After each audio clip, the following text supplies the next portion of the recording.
How are you, viewers? My name is Linda Tsungirirai Masarira. Some call me Mambokadziwe Masarira, the president of Labour, Economists and African Democrats, a social democratic party that envisions an equitable, just Zimbabwe for all Zimbabweans. Today, I just decided to talk to you, my fellow countrymen, about the land question, the contentious issue, cognizant of the fact that we have been treated like second-class citizens for a very long time, and that has to stop. We are not children of a lesser God. We are all Zimbabweans, and we deserve equal opportunities and equal access to land and resources in our country. The land question is the most important issue that caused our ancestors to engage in the first Chimurenga. The second Chimurenga was fought on the same issue of the land question. The government is trying to gain favor from the Western world by reversing the land reform. They are betraying and spitting on those who sacrificed their lives to regain our land back. Our leadership failed to play their part in educating the new farmers that farming is a business. They failed to have a close monitoring and evaluation system to motivate new farmers to produce and feed the nation. GMB at some point failed to pay farmers for the grains they had delivered. That on its own created some negative minds in the new farmers. Our government failed to have proper follow-up mechanisms of all inputs that they distributed to new farmers. Neither did they audit the inputs. There were no proper frameworks to monitor if inputs being distributed were being put to correct use. Farming fuel was sold on the black market, and fertilizer was being sold and taken to Zambia and Malawi. All that happened under the same leadership that wants to do a land reform reversal today.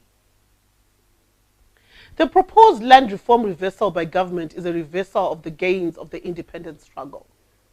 We believe that government is being unfair to native Zimbabweans who were displaced to Region 5 areas by the same people who are being compensated today.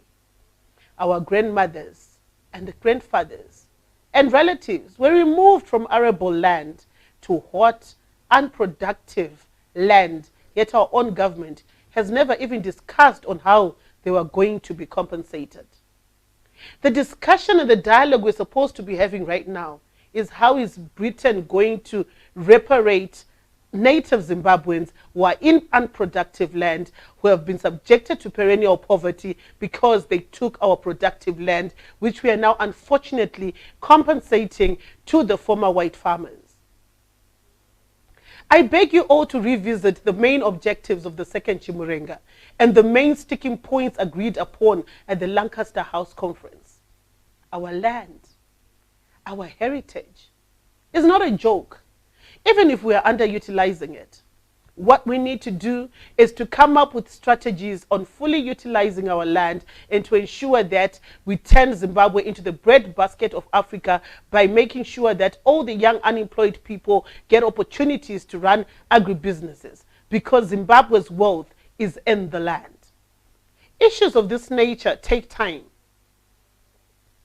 which when done right will allow for true commercial farmers to arise from the current stock of resettled farmers or the next generation. Those who say this isn't a reversal, please give us the appropriate wording which corresponds to a reversal and differentiate from the ones we have. This is a pure reversal. If the land reform was done properly from the start, we wouldn't be witnessing all these problems. Land should have been given to those who have the capacity and knowledge to utilize it. This didn't happen. Land was given on the basis of political affiliation, and what we got as a result is chaos, cronyism. Resettled farmers were set up to fail without access to finance.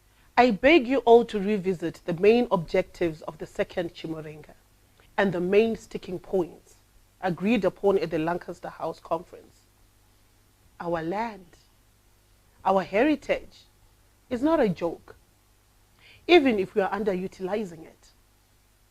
Land was being underutilized because there were no proper frameworks in place to ensure that people would use the land accordingly. Issues of this nature take time, which when done right will allow for true commercial farmers to arise from the current stock of resettled farmers or the next generation. Those who say this isn't a reversal, please give us the appropriate wording which corresponds to a reversal and differentiate from the ones we have. This is a reversal, a pure reversal. If the land reform was done properly from the start, we wouldn't be witnessing all these problems. Land should have been given to those who had the capacity and knowledge to utilize it. This didn't happen. Land was given on the basis of political affiliation. And what we got as a result is chaos chronism. Resettled farmers were set up to fail without access to finance. Populist strategies are really well thought out, but this is probably the only country where if you go into business, you pretty much pay everything out of your own pocket. Another way of seeing it is, where are the financial institutions? Even though the distribution of land was of a poor methodology, we must remember that land as an economic tool is different from land as a tool for empowerment. ADA could have been used for proper utilization, not for useless ethanol. Then the remainder given to people for their heritage, trust. The same people who are underutilizing it will one day give rise to true commercial farmers. These people also face the challenge of non-existent support for their farming activities, especially considering market for their produce, especially maize, and distribution channels. Had these things been there properly, financing, distribution, pricing, marketing, and then the farming business would be thriving by now. But sadly, bad politics was and is always in the way.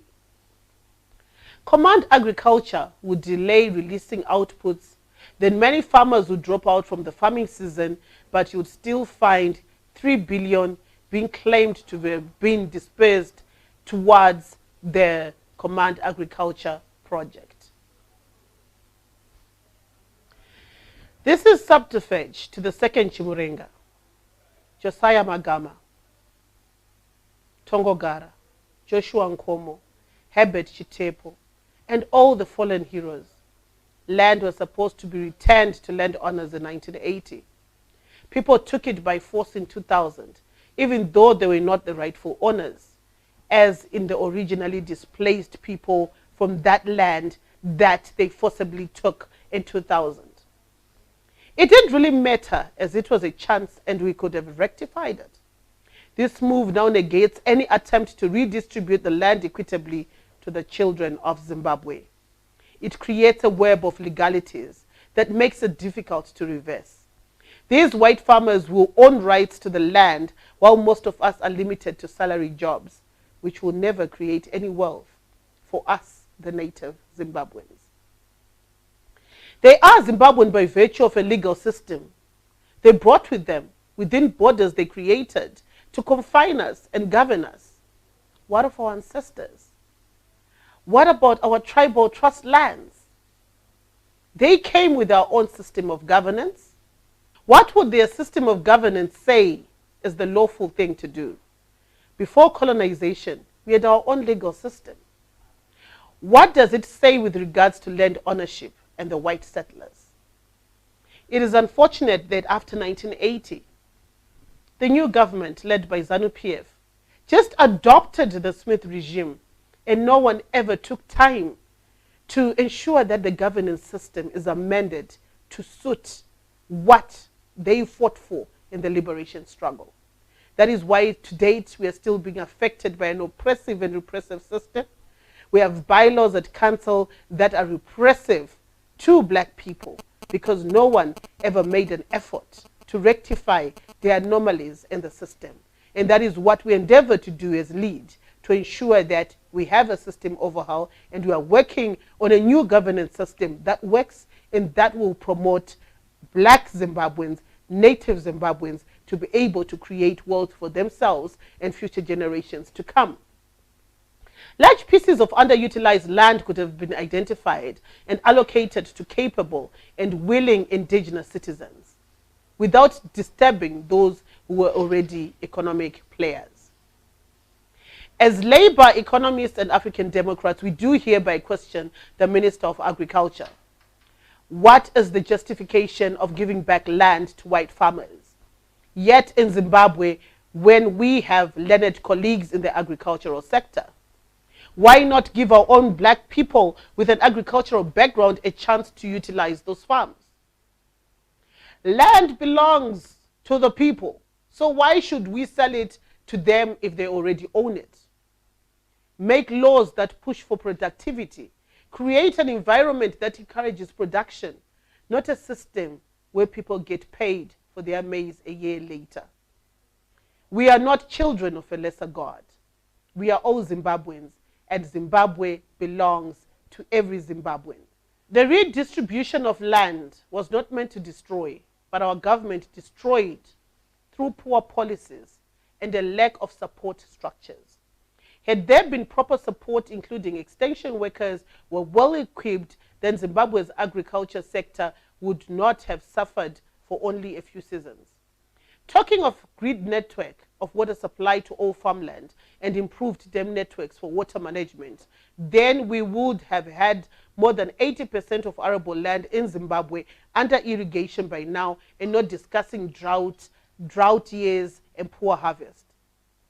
With financing, only serious farmers would have remained in the fields. To say whites should have retained land at the expense of a number of us is taking land for granted.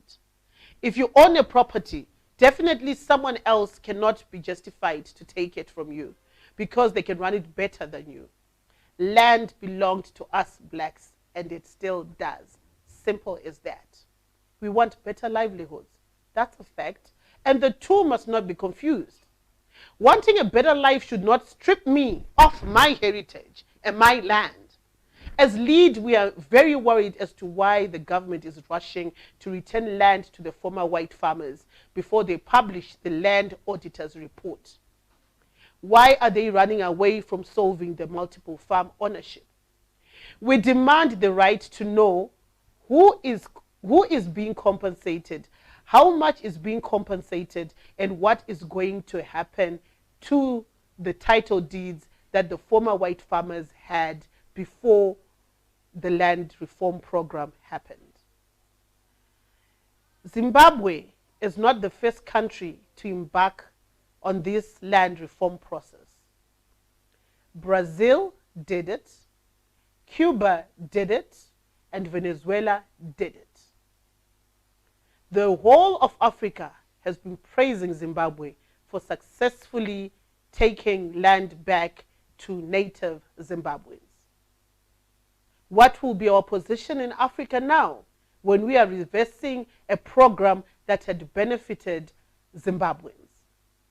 Sanctions will never be removed because of reversing the land reform program. It is our duty as citizens to demand that accountability.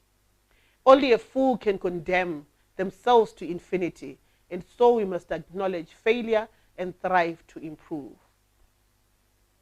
I thank you.